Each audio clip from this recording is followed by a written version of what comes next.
Hello, everybody, and welcome to our webinar, How to Start a Toastmasters Club. My name is Andreas Geiger, currently the Pathways and Mentoring Ambassador here in Zurich, Switzerland for our Division E of District 109. Let me show you the table of contents for today. We will look into my personal why I'm so passionate about starting Toastmasters clubs. I will show you my lessons that I learned from starting 3 Toastmasters clubs. Then I will give you an overview on how to do it right. We will summarize, and of course there will be plenty of time for questions. I will start with a 15-minute input, and then we will collect all your questions and start answering and discussing them. By the way, can somebody confirm that you can hear me and that you can see the screen properly? I can. Perfect, super. Okay, let's start with my personal why. So I have been starting Toastmasters Club since 2014. And it often felt like when a baby is born, very excited. I like when new things start. I like the excitement when a new group comes together. And of course, as I'm very passionate about Toastmasters, I started my journey 10 years ago. I want to bring it to more and more people, to different cities and to different companies. So this is why until today I'm very passionate about starting clubs. And whenever I hear and learn about a new lead, I'm immediately fascinated by the idea. And of course, I'm very helpful or very much looking forward to help them that are starting this. I'm also inspired by Peter Kosovan, a super club starter, which was portrayed back in 2016 in the Toastmasters magazine. Back then, he already had helped to start more than 164 Toastmasters clubs. In the handout, you find the links to the article in the Toastmasters magazine. In this article, there are also a lot of tips on how to get starting Toastmasters clubs right. And there is a 20-minute podcast that you can listen to where he personally states his success stories. So my lessons learned, as I said already, I started the first Toastmasters Club in 2014, then the next one in 2015, and then in 2016. So I had these 3 years where I was really passionate about starting. In the meantime, all of them failed. So they failed between 2 or 5 years. So obviously I'm in the best position to share my knowledge here with you. I learned something always out of this, and I'm under the impression that everything I made it a bit better, but none of them still exists. The first one and the mistake that I did back then was that I didn't ask for external support. So I went to a foreign city, to our UBS branch there. We started the club and we did not inform anybody about this. We did not have any external support from the region because we did not ask for it and we did not sound it with them. The second one, I started in my company here in Zurich. And the next problem that I had here, I did not look into because I was, with hindsight, just too arrogant. I didn't ask for the 7 club officers. I tried to do it all on my own. And I did not ask for 6 others to help me. Doesn't exist anymore, that club. Just failed recently, 2 months ago. And then the third attempt was quite successful because I used all the lessons that I learned until then. We had the external support, we had enough club officers, but then there was not enough quality, obviously, and there was not also a bit of bad luck. So I was very sorry when we had to close this one. However, with this knowledge that I have here, I think I'm in a good position to share it with you today. And now how to get it right. And this is my list of things that I would do differently when I would start a club now or when I help others that are following a lead in starting a club. And the first thing that I call them questions for success is, why are we doing this and what makes us unique? For example, here in Zurich, we have 20 Toastmasters clubs already. So the first question that you need to answer, why do we need another one? and what distinguishes this one from the others. And here I like to come up with a quote. This is Sami Saviris, a famous real estate developer here in Zurich. And he says, what doesn't sell on paper does not sell in reality. So in case you can't convince 5, 6, 7, 10 other people from your plan of starting a new club with a special setup, and all of them, they have their very different personalities, don't do it. Go back to your desk and start working on the business plan for that new club that you want to start. And what we always did, we used posters to post the idea of starting a new club in a new location. And then there was an email address, and we could already measure how much interest there is. And when there is little or no interest, just don't start that club, wait a bit longer, sound it again with others, and don't go for this. So what doesn't sell on paper does not sell in reality.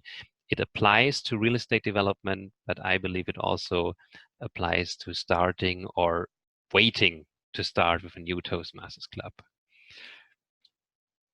So coming back to this, why are we doing this? Why do we really need that club? Please try to convince 4, 5, 6 other people from your plan before you do it, and think about what is unique. How do you distinguish from other clubs? Then, of course, the location, always a big issue here in cities that are expensive. Is it affordable? Is it easy to access? Look for a proper location before you do the first step. Then, who is supporting us from the district? This was one of the mistakes that I didn't do. I just said, okay, I want to have this club. I want to have it that badly. I just go for it. Back then, I was also not connected enough. I did not know who these guys are or if we can trust them. So I did not ask for support from the district. Now, when you follow a lead, if you want to start a club, go directly to the role holders that we have in our district. It's for Division E, Christina Quock. So when you want to start a new Toastmasters Club here in Switzerland, especially in the Zurich region, please speak to Christina Quock. She is managing our portfolio of leads, and she can organize all the support you need. And then for the District 109, it's Irish Marcus in Geneva. So when you want to start a new club, please speak to him, inform him about your plan, and ask him kindly to support you. And these guys are also perfect to sound your plan, to ask questions that further improve your plan to start that club. What I also missed a lot of times was bringing in the 2 club sponsors and the 2 club mentors right from the start. And what are these? And I know this gets often mixed up with the club coach. So don't mix up club sponsors with club mentors and club coaches.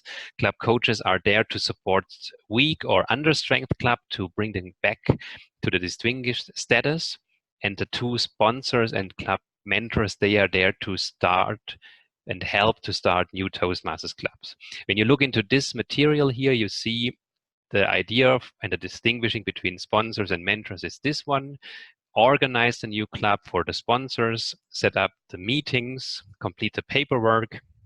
For the mentors, it's more on acquiring new people, generate the interest and the enthusiasm, recruit members, and then again help charter the club. If you ask me, I say have these 4 people, ideally experienced Toastmasters that know the concept for 1 to 2 years, that have reached some educational milestones, that really know how our business model works and how to support these people that are new to Toastmasters and new to creating a club. And I personally believe it's the key thing that these 4 people are mentoring the key people of a new club, meaning the Toastmasters of the day, so the people that with hosting our meetings really drive the quality and the experience and the enjoyment. And then I would also have then 2 or 3 of them to individually mentor the club president as a key role, the strategic role, and then the 2 other very challenging roles, the vice president education and the vice president membership. It would be perfect to have one person of these experienced club sponsors and mentors allocated to them, helping them in the first 1 to 2 years for all the questions that they have, to transfer the knowledge that they need. And of course, these 4 people should be present regularly in the meetings, also for the first 1 to 2 years, to ensure a high quality of education right from the start. And this brings me here to this other success factor: ensure the education quality right from the start. And what I think is really inspiring is this Toastmasters International Envision Future. We want to be the first choice provider of dynamic, high value, and then the keyword experiential communication and leadership skill development. And even when we have a new club, imagine there are so many people, they are all doing their icebreakers, they are not very experienced. So have this external people that are bringing in the experience, the knowledge, that occasionally deliver an advanced speech project, and then have this knowledge and the skills being brought to that new club. Then another question is where to find 20 members. And here I always say, before we start a new club, we put out the posters, we do a lot of PR, and when there are less than 50 or 60 people interested in a demo meeting, don't do it, because only 1/3 of them will actually join as members. They will realize, hey, this is a quite time-consuming education activity. So really try to create a hype where you have 50 to 60 people showing interest in a demo meeting. So having posted their contact details and showing interest in your concept and joining your demo meeting. So here I'm quite strict. Maybe we can discuss this later on, but I say when it's less than that, and I saw one club where there was interest of maybe 10 or 12, and then 2 or 3 of them showed up for a demo meeting. This is not what I would do today. Okay, then other key factors, the 7 club officers, have them right from the start. So when you have the demo meeting, ask who could be the club officers, or try to find them even before that demo meeting, and find 7 or 10 of them that really show interest in taking over more responsibility. And if you can't find 7, then just wait a bit longer, go back to your business plan, do more networking. Don't start alone, or don't start with 2 or 3 people. You won't get far. This is what I learned from the clubs that I tried to start all on my own, or with just a very small core team. What I also believe is have the Easy Speak software support right from the start. This again needs an 8th person, maybe out of the 7, or an 8th or special person to look into Easy Speak. And as I'm the mentoring ambassador to my division here, I also say have a 9th person to take care of the mentoring scheme right from the start. And here this brings me to this African proverb, a mistake that I did way too often. I try to do it on my own. If you want to go fast, go alone. If you want to go far, go together. And I think, yeah, it doesn't make sense to start a Toastmasters Club that fails within 2 to 3 years, having important elements that are missing. Put in the elements early, have a large core team that doesn't bring you into trouble when somebody has to drop out, and then you will get far and, yeah, survive more than these 2 to 3 years. Okay, then how to run a high quality demo meeting. Here I just give the connection to a webinar that was held just a few weeks ago by Katja Bourdet. She is currently the Division A Director in Italy. So if you want to learn more about demo meetings, Katja Bourdet is your expert, and you have her email address here. Next week, we will have a webinar with Christian Eggenberger. He will look into the topic how to give guests and new members a great time. So please join us again in 1 week to also look into this important part on how to treat guests and new members. This will be Christian's topic. Okay, to summarize, here are the questions for success. You also have this in the handout that I'm sharing again with all of you right now. This is this short PDF document where you have this list, and you also get the PowerPoint slides. I invite everybody to download this. You can share it with anybody. You can use it. You can change it. Please use this material. And to summarize here, I say again, let's really make clear why are we starting the new club. Look into a good, convenient, affordable location. Ask for support from the district, meaning the division club growth director and the district club growth director early in the process.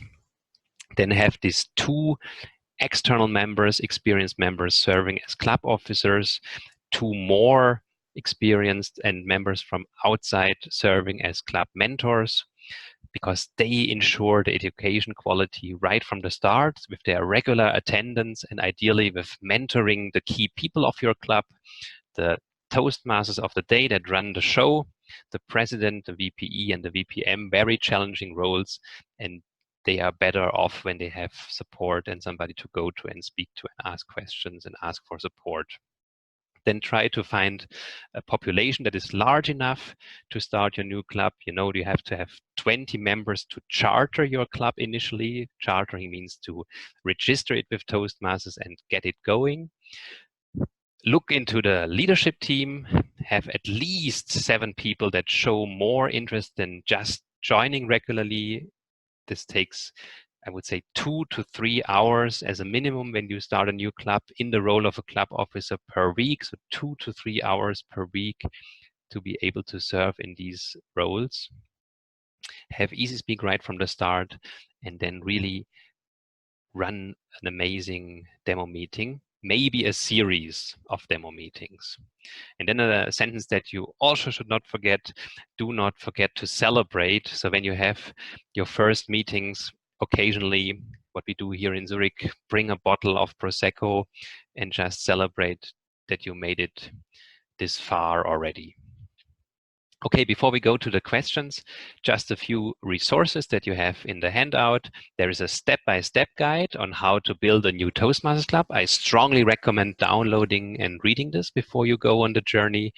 And then with the special emphasis that I had here on club sponsoring and club mentoring, there's a whole website with more material on this. We will upload this webinar to YouTube later on. And in case you want to stay updated about more information about this, please, and you can do this on LinkedIn, you can follow hashtags there. And I'm currently promoting this hashtag Toastmasters Zurich, where I put all my posts on LinkedIn under. This is me again. I'm the Pathways and Mentoring Ambassador for this year here in Zurich in our Division E of District 109. My phone number and my email address are here for you. Okay, and now I would really like to open the floor. We will do it in this way, that I ask you to raise all your questions. I will collect them here. The idea here is to get full transparency about the questions that are out there. When we have that transparency, we can start answering them. Maybe we can do it today, or we have to follow up with a follow-up email to really answer all the questions. So if you want to ask something or share your thoughts, please open your microphone now. If you don't feel comfortable with speaking, you can also use the chat. Who wants to start?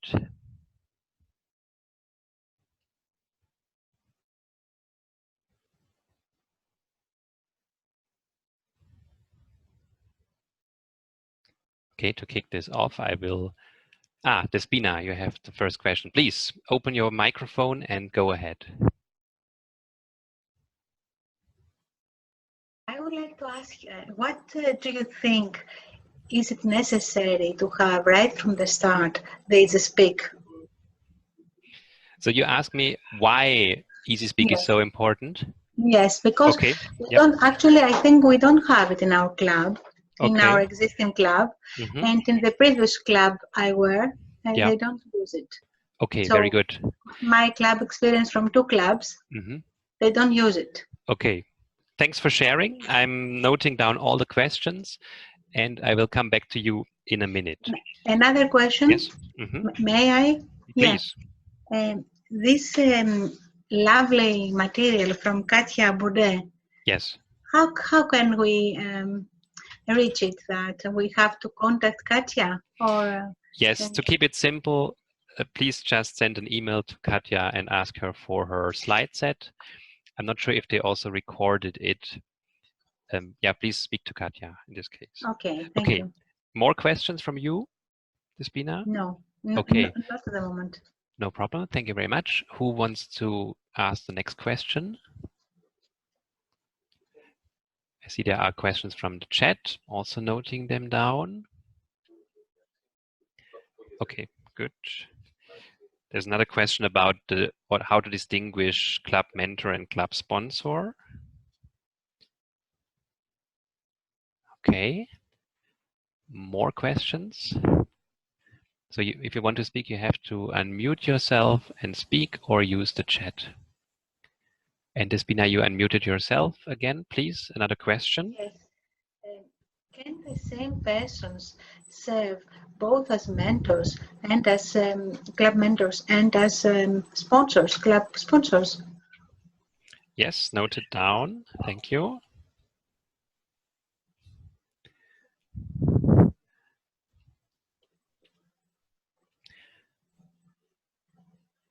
I take the silence as a sign that there are no more questions around or remarks.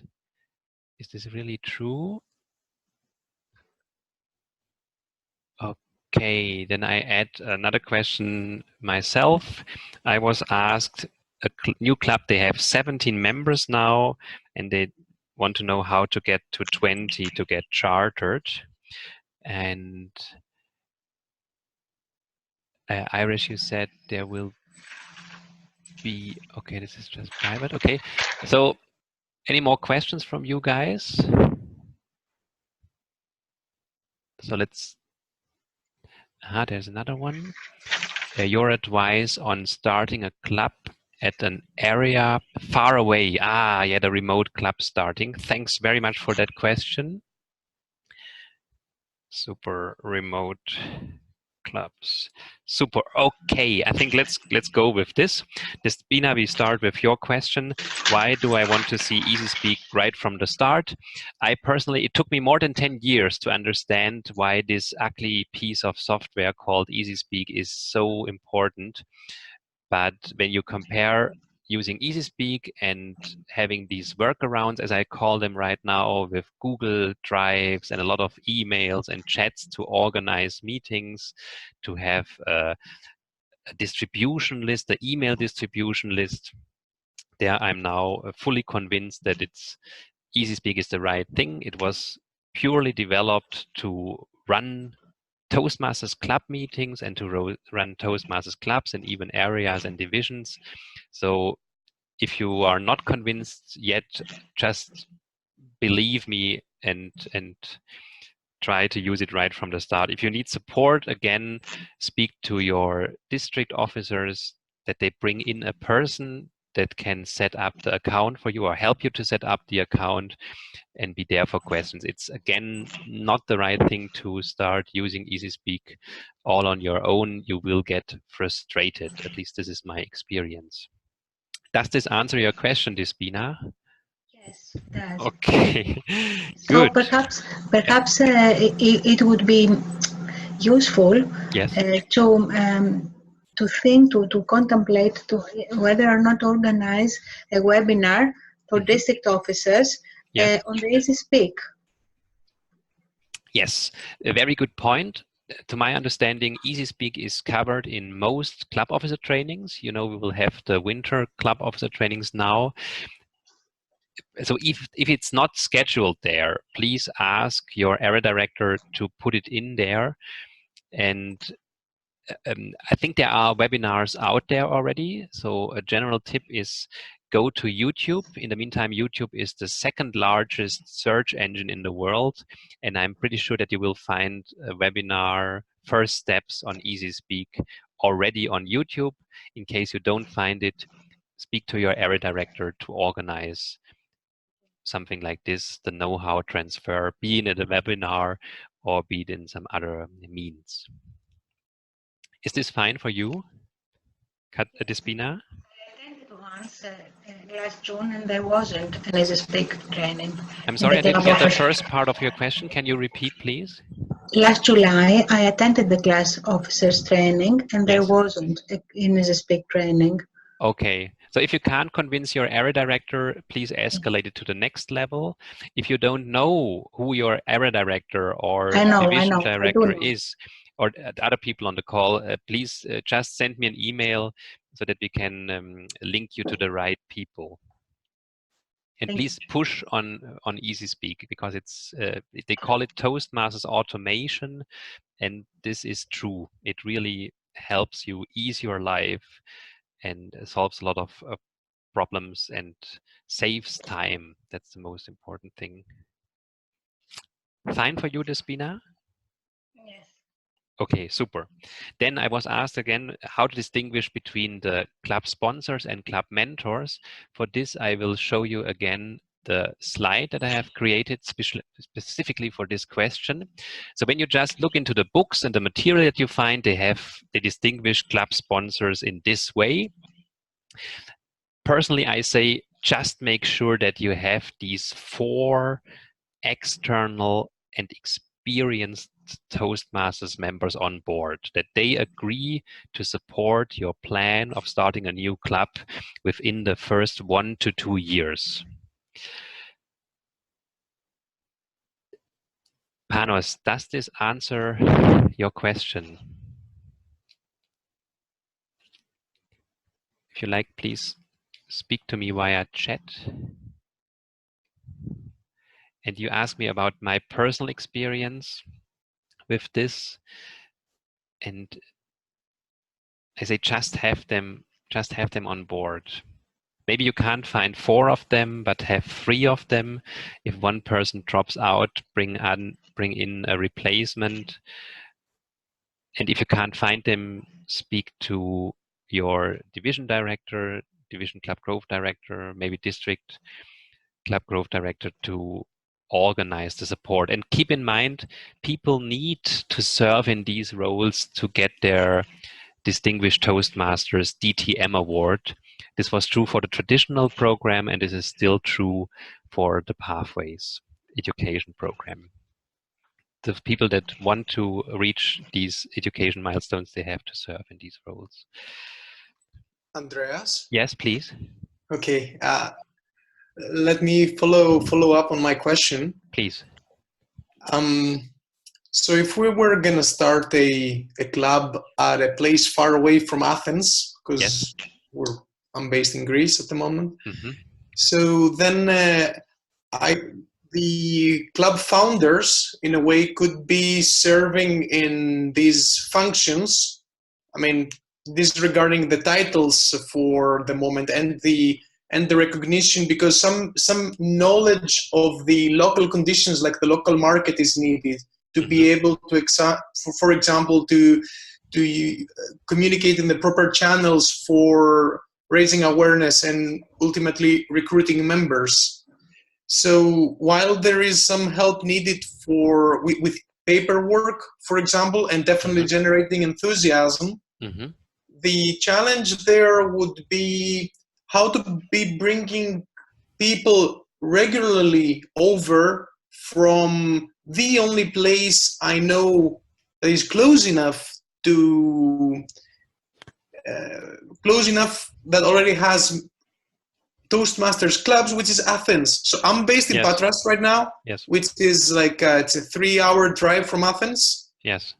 Let me interrupt here, please. So I'm fully aware that starting a Toastmasters club, and I say it in a remote place, so far away from the next big city where you find a Toastmasters club or a whole cluster of Toastmasters club, this is a very particular challenge. And I think when we look forward, we should also do a webinar specifically on this or discuss this in one of our gatherings. What is the best way to do this? Right now, I say, please sound your plan with the district and ask the district for support. Personally, I believe when you are in a remote place, the people that are interested in Toastmasters, send them over to one of the online Toastmasters clubs. I discovered this topic just recently. They are very well run and serving their members with a high education quality online Toastmasters clubs. They meet on Zoom like we do now, and there you can build up the knowledge that you need, and then maybe go back to a place that is far away from the next big city or next Toastmasters club where the community can organize support. This is my current idea that I have. It's not tested yet. Please post this question to your district leaders. Okay, I allow myself to continue with the questions. By the way, I will stay for 30 more minutes on this call. So when there are more questions, please don't be, just stay on the call and I make sure that we answer all the questions. I just want to have this clear cut at 7:15. Then I was asked, does it make sense to have the club sponsors and club mentors being the same people? No, not at all. Really push and aim for 4 different individuals, because some person will always drop out because of business needs, family needs, and then it's not a good thing to have just 2 or 1 of them left. Aim for more. And it's a lot of work, right? It means visiting the new club or supporting the new club over 1 to 2 years. That's usually the time that it needs to stabilize a club. Don't forget, there is some enthusiasm right at the start. Oftentimes, the first 6 months are amazing, and then you have a bit of bad luck. People have to move away. And the new members realize that their learning curve is not that steep anymore, maybe get frustrated. So there will be a point in time after 6 months, maybe after 12 months, where you run into a little crisis. And to survive this time and to keep up the education quality, it's key to have these 4 people that take care of you from outside. Good. Then there was this question about, we have 17 members and we want to push for 20. My answer is very simple here. Emphasize to every member, the 17 that you have, that it's everybody's responsibility and also something to get out of this in recruiting new members, that they really go back to their personal networks and look who could fit into Toastmasters. Keep in mind, it's a very time-consuming education experience, so don't just go for everybody. Really, the 17 should check who in my personal network would fit to this and who can we ask. And then also a tip from the Super Club starter, Peter Kosovan: don't say to people you should join Toastmasters. Do it in a way more, way nicer way. Convince them and show them the benefits, why they should come, and then make it as simple as possible. Just offer them the next dates. So really write down, our next date is on the 15th of December, and then the next in 7 more days or 14 more days, to make it as easy as possible for them to join. And no blaming or shaming. You should join. It would be good for you. Just tell them how the energy there is, what they can learn, the 300 different competencies that you can cover with Pathways now. This is what I would do. Okay, then I go back to the chat, what we have here. Sir Duncan asked me, what can be done to boost an existing club? I think many things that we covered here are also important for a club that is already running. Please, whenever you have questions, speak to your area director, division director, club growth director. The club growth director is also responsible when clubs are in crisis, when they are weak or under strength, to help organize the support, maybe to bring in a club coach from outside, helping an existing club to make it to the distinguished level, meaning getting enough points in our distinguished club program. Let's check if there are more questions. There are answers to it. Then Elizabeth, you said, love to hear your experiences, great advice. Thank you very much for this. And there is another question from Panos. Is an official assigned club sponsor mentor also join a club as a charter member? Ah, yes. Yeah, why not? Why not? As I said, these 4 individuals should regularly visit the new club over 1 to 2 years. Why not become a member or dual member? Often it's a dual member. They have their home club and then they support in the role of club sponsor or mentor a new club. Yeah, why not? Why not join them? Yeah, you have to be careful with that. You can only have 3 dual members in a new club. Yes, as I said this, it came to my mind because we have this specific situation here in our region with one of our recently started clubs, right? There is this rule about the dual members, and I think it again makes sense. I told you already, aim for 50 to 60 individuals that show general interest in the new Toastmasters Club. We need the 20 for a stable operation. Keep in mind, they will not visit every member, every meeting, the 20 people. They will be on holidays, they will be sick. And to have a stable operation with all the meeting roles filled, you need to have more than 20 members. I always say a healthy club has 25 members, up to 40. Don't be satisfied with this lower threshold. Always push for more and remind everybody, and here I'm repeating myself, remind everybody that we are constantly in the acquisition mode. Never stop advertising who you are and reminding your members that it's everybody's responsibility to bring in new people, not just for the sake of it or for the sake of Toastmasters, because new people, they bring in new ideas, they make the whole thing interesting, they will deliver speeches about their personal passions, and they help stabilize your operation because there is always a fluctuation. Some Toastmasters clubs lose 30 to 40 members every year. So just when you don't advertise and promote it, you will die within 2 to 3 years. This is what happened to the clubs that I mentioned right at the start. Okay, I think we will make our cut now here. There is more on the chat. I will come back to this after the official end here. I just want to summarize again what I said. This is my questions for success. Please keep them in mind. I will reshare the handout again here on the chat. You will have this slide in there and also all the contact details and the additional resources that I shared with you. So this is the official end of the webinar. Thank you very much for joining. We will post the recording as soon as possible on YouTube. You have the handout here in the chat for download. You also have the full PowerPoint slide set here in the chat for download. So those of you that need to go now, thank you very much. And hopefully see you again in 1 week with Christian Eggenberger's webinar on the key topic on how to give guests and new members a great time. Same time, next Thursday from 6:30 to 7:15. Thank you very much for joining and see you soon. Okay, and now I will stay with you for 30 more minutes. Please just open your microphone if you want to discuss more topics. I will end the recording at this point now.